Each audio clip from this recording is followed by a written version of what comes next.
Well, let's discuss this now. We have joining us via online conservationist, environmentalist and founder Lufasi Park, Desmond Majekodunmi. He joins us to discuss the significance of this day and of course talk to us about Nigeria, as fed. So far, it's good to have you join us on the news this hour.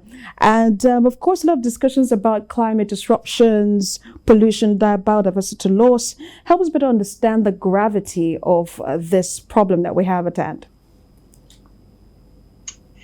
Wow, yeah, it's a huge thing. That's why they're celebrating or marking this Mother Earth Day. It started 50 years ago because scientists had to start to discover that a lot of the things we were doing were damaging the environment. And now we have to consider the environment is actually our very life support system, okay? Everything we rely on to survive, it comes from a healthy environment.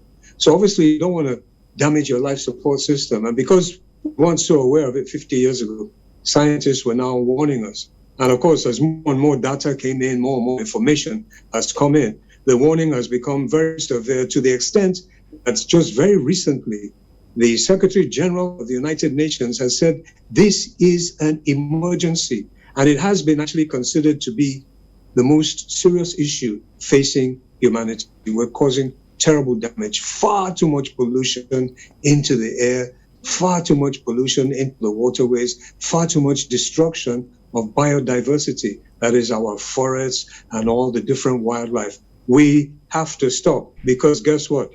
Nature is fighting back. And that's also what the United Nations Secretary General said. He said mankind is waging war against nature, and this is suicidal because nature always fights back, and she's doing that more and more viciously. So we need to take note of this and start preserving nature, start investing in nature, start caring for our ultimate mother. After all, we all love our mother, I hope.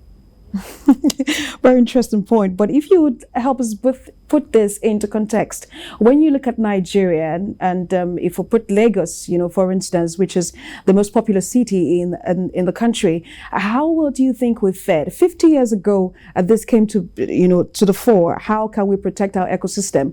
But if you look at how well we fed down the line, how do you think we're doing? Are we doing that bad, or are we already investing in our planet? Unfortunately, we're not doing nearly good enough. And it's not just us in Lagos, it's not just Nigeria or Africa, globally.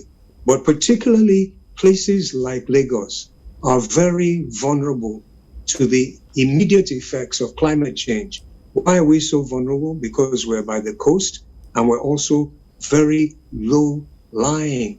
So when you have ocean rise, which is what is happening because the ice caps, giant continental shelves of ice are beginning to melt in an unprecedented way, and they've measured that the ocean is rising fast.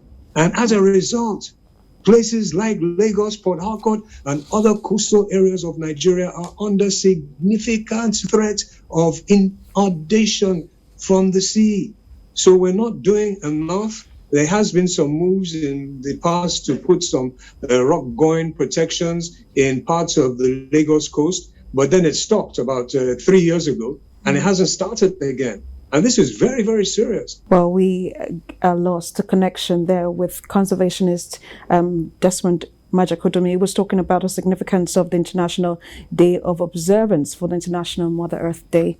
Thank you so much for joining us on the